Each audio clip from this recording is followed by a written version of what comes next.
Noi kavereitten kanssa helvetin hyvä visio, että tullaan niinku mökille ja tehdään avantoja. Vähän leijalautaillaan ja hypätään suksilla se avannon yli, mut tää on nyt ihan päin persettä, kun ensinnäkin tää avannon tekeminen on ihan helvetin vammasta hommaa. Moottorisahasta lähti terä.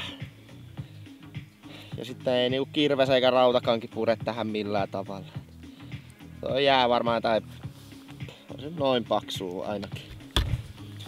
No, jos me saatais tää avanto, niin sit seuraava homma on se, että täällä ei tuule yhtään. Tää on niinku yhtä tyyntä kuin jossakin äitin persröörissä. Ei oo kyllä auringonvaloa nähnyt se paikka. Teen sitten ja onneksi sauna saatiin päälle. Siellä se tupruttaa taustalla.